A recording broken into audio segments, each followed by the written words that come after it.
आज हम लोग स्टार्ट करने वाले हैं बेसिक केमिस्ट्री। बेसिक केमिस्ट्री हम लोग 4 पार्ट में पूरा बेसिक केमिस्ट्री कंप्लीट कर लेंगे। और ये बेसिक केमिस्ट्री बहुत इंपॉर्टेंट है केमिस्ट्री को समझने के लिए, क्योंकि बेसिक केमिस्ट्री के बिना केमिस्ट्री को समझ पाना बहुत मुश्किल है। इसीलिए आज हम लोग स्टार्ट करने वाले हैं बेसिक केमिस्ट्री। ये बेसिक केमिस्ट्री क्लास 8 से 12 तक के बच्चों के लिए बहुत ज़्यादा इंपॉर्टेंट है, खासकर 9th और 10th वाले बच्चों के लिए। तो आइए देखते हैं बेसिक केमिस्ट्री। हमारे पीरियोडिक टेबल में टोटल 118 एलिमेंट एग्जिस्ट करता है। हमारे पीरियोडिक टेबल में टोटल कितना एलिमेंट एग्जिस्ट करता है? 118 एलिमेंट, जिसमें से हम लोग आज 20 एलिमेंट्स के बारे में पढ़ने वाले हैं। और ये 20 एलिमेंट्स बहुत इंपॉर्टेंट है बेसिक केमिस्ट्री में। मतलब इतना 20 एलिमेंट तक हम लोग को याद होना चाहिए। और याद होना चाहिए क्या क्या? तो सबसे पहले एटॉमिक नंबर, एलिमेंट, तो ये हम लोग के पास एटॉमिक नंबर है, एलिमेंट, सिंबल और एटॉमिक मासेस। ये हम लोग आज की क्लास में देखने वाले हैं। सबसे पहले हम लोग देखेंगे सबसे पहले एटॉमिक नंबर 1, 2, 3। और एटॉमिक नंबर 1 में कौन सा एलिमेंट है? हाइड्रोजन। सेकेंड में हीलियम, थर्ड में lithium, beryllium, boron, carbon, nitrogen. इसी तरीके से 20 तक एलिमेंट हम लोग के पास आता है। ये 20 एलिमेंट बहुत इंपॉर्टेंट है। तो आइए देखते हैं इसका एलिमेंट का सिंबल क्या होता है। तो किसी भी एलिमेंट का या तो पहला लेटर, इसका पहला लेटर H है, इसीलिए इसका सिंबल क्या हो जाता है? H। इसका पहला लेटर क्या है? He, इसलिए इसका सिंबल क्या हो जाता है? He। किसी भी एलिमेंट का फर्स्ट लेटर या फर्स्ट 2 लेटर या फर्स्ट 3 में से कोई 2 लेटर ही उसका क्या हो जाएगा? सिंबल हो जाएगा। जैसे लिथियम का सिंबल क्या हो जाएगा? Li। बेरिलियम का सिंबल दिख रहा होगा Be। बोरॉन का सिंबल B। वो बताई थी या तो फर्स्ट लेटर सिंबल हो सकता है या तो फर्स्ट 2 लेटर हो सकता है।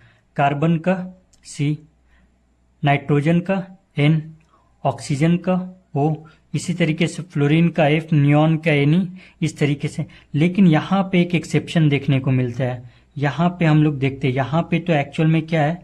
S है, लेकिन हम लोग के पास सिंबल क्या आ रहा है? Na आ रहा है। तो इस चीज़ को आगे हम लोग समझेंगे, ठीक है। तो यहाँ तक हम लोग देख चुके। इसी तरीके से आगे भी एलिमेंट का सिंबल है। अब सिंबल तक तो हम लोग समझ चुके हैं, इसका एटॉमिक मास याद करने का ट्राई करते हैं। तो सबसे पहले इसको याद कैसे करेंगे, इसके एटॉमिक मासेस को। एटॉमिक नंबर आपको याद होना चाहिए, वो किस तरीके से याद होगा। तो एक तरफ से अगर एलिमेंट को हम लोग याद कर लेते, जैसे hydrogen, helium, lithium, beryllium, boron, carbon, nitrogen, oxygen, fluorine, neon, sodium, magnesium, इस तरीके से अगर हम लोग एलिमेंट को याद कर लेते हैं तो उससे एटॉमिक नंबर याद करने की ज़रूरत भी नहीं पड़ेगा। तो एक अरेंज से खुद ब खुद याद हो जाएगा। अब समझते हैं। तो सबसे पहला देखते हैं ना, एटॉमिक नंबर से एटॉमिक मास कैसे बहुत आसानी से हम लोग फाइंड कर सकते हैं। इसका एटॉमिक नंबर कितना है? 1। अगर इसका एटॉमिक नंबर 1 है तो एटॉमिक मास भी 1 हो जाएगा। ये बात को याद रखते। सबसे पहला जिसका एटॉमिक नंबर 1 है उसका एटॉमिक मास भी क्या हो जाएगा? 1। अब समझते हैं दूसरे एलिमेंट के। तो यहाँ पे कुछ आ रहा होगा, ये हम लोग के पास देखने को मिलता है। ये हम लोग के पास क्या है? Even number. इवन नंबर में पता है कौन कौन सा एलिमेंट होता है? इवन नंबर में एलिमेंट होता है और ये ऑड नंबर है। तो इवन नंबर क्या क्या होता है? तो इवन नंबर सबसे पहले देखते हैं। तो इवन नंबर 2 होता है, 6 होता है, 8 होता है, 10 होता है, 12 होता है। ये सब इवन नंबर होता है। इवन नंबर वाले एलिमेंट का एटॉमिक मास हम लोग कैसे फाइंड कर सकते हैं? तो इवन नंबर में जस्ट 2 से मल्टीप्लाई करेंगे और हम लोग का क्या आ जाएगा? एटॉमिक मास आ जाएगा। तो इवन नंबर यहाँ पे कितना है? 2। इवन नंबर यहाँ पे हीलियम का कितना है? 2। तो 2 को, इवन नंबर को किससे मल्टीप्लाई करना रहता है? तो इवन नंबर को, ये रहा इवन नंबर, इसको 2 से मल्टीप्लाई करने पे वो क्या दे देगा? एटॉमिक मास दे देगा। तो ये इवन नंबर है, इसका एटॉमिक मास कितना हो जाएगा? 2 का 4। ये 6 क्या इवन नंबर है? कार्बन, इसको 2 से मल्टीप्लाई करेंगे तो कितना आ जाएगा? 12। इसी तरीके से 8 को 2 से मल्टीप्लाई करेंगे क्या आ जाएगा? 16। उसी तरीके से 10 को 2 से मल्टीप्लाई करेंगे क्या आ जाएगा? 20। उसी तरीके से 12 को 2 से मल्टीप्लाई करेंगे ये क्या आ जाएगा? 24। तो यहाँ पे समझते हैं हीलियम का कितना होता है। हीलियम का यहाँ पे एटॉमिक नंबर दिख रहा होगा 2। तो 2 को 2 से मल्टीप्लाई करने पे क्या आ रहा है? यहाँ पे 4 आ रहा है। उसी तरीके से 2 के बाद एटॉमिक नंबर 6, ये कार्बन है। कार्बन का कितना दे रहा है? कार्बन का 6 को 2 से मल्टीप्लाई करने पे ये कितना आ रहा है? 12।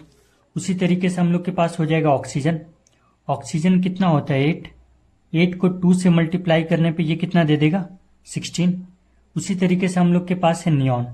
नियॉन कितना होता है, तो नियॉन होता है 10, 10 को हम लोग 2 से मल्टीप्लाई करेंगे तो ये कितना दे देगा 20। उसी तरीके से आगे के एलिमेंट को भी हम लोग समझते हैं। मैग्नीशियम का एटॉमिक नंबर कितना आ रहा है 12, तो 12 को 2 से मल्टीप्लाई करने पे ये कितना दे देगा 24। इसी तरीके से सिलिकॉन, सिलिकॉन का एटॉमिक नंबर 14 आ रहा है, तो 14 को जस्ट 2 से मल्टीप्लाई करने पे ये कितना दे देगा 28। इसी तरीके से 16 आ रहा है, 16 को अगर 2 से मल्टीप्लाई करने पे ये कितना दे देगा 32। इसी तरीके से हम लोग के पास अगला एलिमेंट आता है 20, 20 को अगर 2 से मल्टीप्लाई करने पे ये कितना दे देगा 40। तो ये बात तो समझ रहे हैं ना कि वैसे एलिमेंट जिसका इवन नंबर आ रहा हो, लाइक 2, 6, 8, 10, 12, 14, 16, 8, 20, ऐसे एलिमेंट के लिए हम लोग जस्ट 2 से मल्टीप्लाई करते हैं। इवन नंबर का जो एटॉमिक नंबर रहता है उसको 2 से मल्टीप्लाई करने पे ये हम लोग के पास क्या आ जाएगा, सिंपली एटॉमिक मास आ जाएगा। अब हम लोग समझते हैं ऑड नंबर। तो ऑड नंबर के एलिमेंट का सिंपल है कि ये ऑड नंबर जो भी हो उसको 2 से मल्टीप्लाई करे और 1 से प्लस कर दे, तो वो हम लोग को क्या दे देगा, एटॉमिक मास दे देगा। जैसे समझते हैं यहाँ पे क्या आ रहा है 3, लिथियम का आ रहा है 3, 3 को अगर 2 से मल्टीप्लाई करे तो 3 इंटू 2 और प्लस 1 कर दे तो कितना आ जाएगा 7। तो यहाँ पे कितना आ रहा है 7। 5 को पहले 2 से मल्टीप्लाई करे फिर प्लस 1 करना है, 2 से मल्टीप्लाई करना फिर प्लस 1 करना है, तो 2 से मल्टीप्लाई करने पे प्लस 1 करेंगे तो ये कितना आ जाएगा 11। इसी तरीके से सोडियम, सोडियम 11 होता है एटॉमिक नंबर, इसको 2 से एटॉमिक नंबर को हम लोग 2 से मल्टीप्लाई करेंगे और 1 प्लस कर देंगे तो 11 दूना 22, 1 23। उसी तरीके से एल्युमिनियम 2 से मल्टीप्लाई करेंगे और इसको हम लोग कितना 1 ऐड कर देंगे तो 13 दूना 26, 1 27। तो ये तो समझ आ गया इवन नंबर और ऑड नंबर के एलिमेंट का। तो इवन नंबर के बाद ऑड देख लेते हैं, तो ये 3 ऑड नंबर है, तो यहाँ पे क्या हो जाएगा 3 इंटू 2 प्लस 1, 3 दूना 6, 1 7, तो इसका कितना आ रहा होगा 7। ये बात समझ आ रहा है कि इसका कितना आ रहा होगा 7, तो ये एलिमेंट का कितना आ रहा है 7। वैसे ही हम लोग देखते हैं अगला कौन सा ऑड नंबर 5, तो 5 इंटू 2 प्लस 1, तो 5 दूना 10, 1 11, इसका एटॉमिक मास कितना आ रहा है 11। इसी तरीके से देखते हैं 9, तो 9 इंटू 2 प्लस 1, तो इसका कितना आ रहा है 19, 9 दूना 18, 1 19। तो इससे ये बात समझ आ रहा है। तो वैसे ही हम लोग 11 का भी देख लेते हैं, एटॉमिक नंबर इसका कितना है 11 और ये ऑड नंबर है, तो मल्टीप्लाइड 2 प्लस 1 ये कितना देगा 11 दूना 22, 1 23। तो इससे ये समझ आ गया तो हम लोग कैसे एटॉमिक नंबर याद रहने पे एटॉमिक मास बहुत आसानी से निकाल सकते हैं। 2 यहाँ पे देखे थे, एक इवन नंबर देखे थे 2, 6 ये सब के लिए और एक ऑड नंबर के लिए देखे थे। इवन नंबर के लिए बस 2 से मल्टीप्लाई करते एटॉमिक मास आ जाता है, ऑड नंबर के लिए 2 से मल्टीप्लाई करने पे उसको जो आंसर आ रहा है उसको 1 से ऐड करने पे वो क्या दे रहा था, एटॉमिक मास दे रहा था। तो यहाँ से ये क्लियर हो जाता है। लेकिन कुछ एक्सेप्शन है, जैसे यहाँ पे एक्सेप्शन देखते हैं। पहला एक्सेप्शन कौन सा है, जैसे बेरिलियम। दूसरा एक्सेप्शन कौन सा है, नाइट्रोजन। तो बेरिलियम में क्या प्रॉब्लम है, बेरिलियम का एटॉमिक नंबर कितना है 4, तो 4 का एटॉमिक नंबर है, तो एटॉमिक मास इसका इवन नंबर के हिसाब से कितना होना चाहिए 8 होना चाहिए, लेकिन इसका क्या आ रहा है 9th। तो ये पहला एक्सेप्शन है। दूसरा एक्सेप्शन नाइट्रोजन है। नाइट्रोजन कौन सा नंबर है, तो ये 7 है, मतलब ये ऑड नंबर है। तो ऑड नंबर के हिसाब से इसका कितना आना चाहिए 7 दूना 14, 1 15, लेकिन इसका आ कितना रहा है 14। तो ये 2 एक्सेप्शन है। और तीसरा एक्सेप्शन क्लोरीन का आता है। ये तीसरा एक्सेप्शन हम लोग के पास है क्लोरीन का, क्योंकि 20 तक के एलिमेंट को हम लोग देख रहे थे। तीसरा ऑप्शन हम लोग के पास कौन सा है, क्लोरीन। तो ये क्लोरीन का कितना आ रहा है 35.5। अगला एक्सेप्शन हम लोग के पास कौन सा है, आर्गन। आर्गन का कितना होता है 40, क्योंकि ये भी 18 दूना 36 होना चाहिए, लेकिन इसका क्या आ रहा है 40। तो यहां तक में प्रॉब्लम नहीं है। ये 20 तक के एलिमेंट का एटॉमिक मास और एटॉमिक नंबर हम लोग समझ चुके हैं। तो एक बार कॉम्पैक्ट में देख लेते हैं कि ये इवन नंबर को बहुत आसानी से हम लोग देख सकते कि इवन नंबर कैसे है, तो बस 2 से मल्टीप्लाई करते हैं तो वहां से हम लोग का इवन नंबर का एटॉमिक मास फाइंड हो जाता है। और ऑड नंबर के लिए 2 इंटू करने के बाद +1। ये कुछ एक्सेप्शन देखे थे, तो ये 4 एक्सेप्शन देखे थे। पहला बेरिलियम, दूसरा नाइट्रोजन। बेरिलियम का कितना होना चाहिए था? 8 होना चाहिए था, लेकिन हम लोग के पास आता क्या है? 9, क्योंकि 4 से 8। इसका कितना होना चाहिए था? तो इसका 15 होना चाहिए था, क्योंकि ऑड नंबर में, लेकिन हम लोग के पास आता कितना है? इतना। इसी तरीके से क्लोरीन का हम लोग देखे थे, तो 18 दूना 17 दूना 34, एक 35 होना चाहिए था, लेकिन इसका आता कितना है? 35.5। इसी तरीके से हम लोग ऑर्गन का भी देखे थे, तो इसका 40 आ रहा था। तो ये हम लोग पूरा अच्छे तरीके से समझ गए 20 एलिमेंट का एटॉमिक नंबर, एलिमेंट, सिंबल और एटॉमिक मास। एटॉमिक मास कैसे याद रख सकते 20 तक के एलिमेंट का? बस ये 4 एक्सेप्शन याद रखना है। और पहला तो 1 का 1 होता है, तो ये तो वैसे भी याद रह जाएगा कि हाइड्रोजन का 1 का 1 होता है, और इसके साथ ये 4 एक्सेप्शन याद रखना है। इससे बहुत आसानी से हम लोग एटॉमिक मास को फाइंड कर पाएंगे। ठीक है, तो आगे हम लोग समझते हैं। तो ये कुछ एलिमेंट था। यहाँ पे एक चीज शुरू में बताए थे कि ये सोडियम है।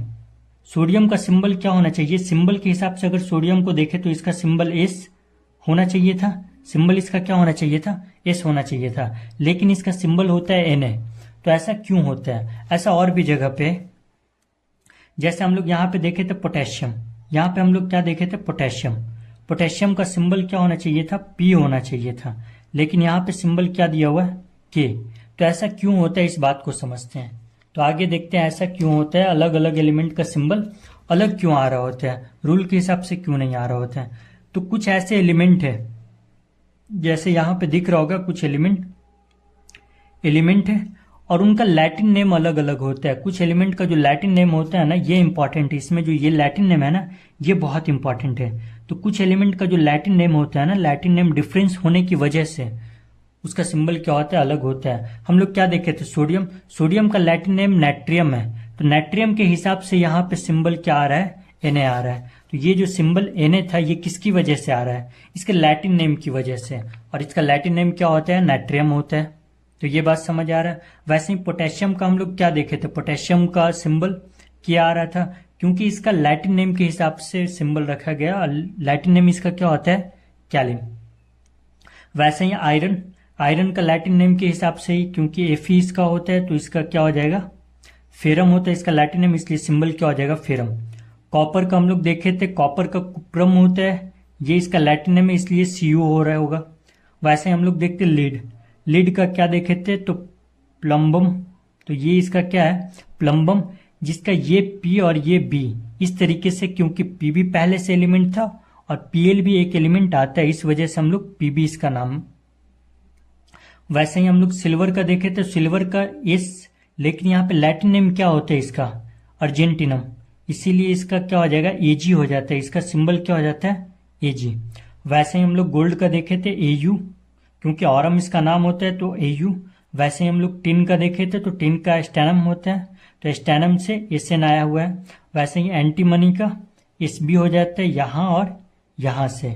वैसे ही टंगस्टन का हम लोग क्या देखे थे? W। तो इस तरीके से ये कुछ लैटिन नेम है। तो ये लैटिन नेम हमारे को याद रहना चाहिए, ठीक है, क्योंकि ये बहुत इंपॉर्टेंट है। क्योंकि कुछ एलिमेंट का लैटिन नेम से ही उसका सिंबल अरेंज रहता है। तो यहाँ तक हम लोग समझ चुके हैं कि कुछ लैटिन नेम की वजह से ये सिंबल क्या हो रहा था? डिफरेंस आ रहा था। यहाँ पे पोटेशियम का भी हम लोग क्या देखे थे? पोटेशियम का क्या आ रहा था? क्या आ रहा था? क्यों आ रहा था? क्योंकि अब हम लोग समझ चुके हैं, क्योंकि इसका लैटिन नेम क्या है? कैलियम। तो यहाँ तक में कोई प्रॉब्लम नहीं है। आगे हम लोग देखते हैं ना, कुछ इंपॉर्टेंट एलिमेंट है। ये रहा कुछ इंपॉर्टेंट एलिमेंट जो हम लोग के लिए बहुत ज़्यादा इंपॉर्टेंट है। क्यों इंपॉर्टेंट है? क्योंकि ये हम लोग को बहुत ज़्यादा यूज होने वाला है। तो इसमें कुछ भी नहीं, ये बैरियम है, तो इसका सिंबल क्या हो जाएगा? Ba। जिंक, तो इसका सिंबल क्या हो जाएगा? Zn। और ये मैग्नीशियम नहीं है, ये मैंगनीज है। ये मैंगनीज है, जिसका सिंबल क्या हो जाएगा? Mn। वैसे ही ये ब्रोमीन है, जिसका सिंबल Br हो जाएगा। आयोडीन है, जिसका सिंबल क्या हो जाएगा? I। और ये प्लैटिनम है, जिसका सिंबल Pt हो जाएगा। तो ये कुछ इंपॉर्टेंट एलिमेंट था और उसका सिंबल। इसका एटॉमिक नंबर, एटॉमिक मास याद करने का बहुत ज़्यादा ज़रूरत हम लोग को नहीं पड़ता है। तो जितना हम लोग 20 तक के एलिमेंट का देखे थे, यही बहुत इंपॉर्टेंट था। इसके अलावा देखने का ज़रूरत नहीं है। तो आज के लिए इतना ही। अब हम लोग देखने वाले सेकेंड क्लास में आगे देखेंगे।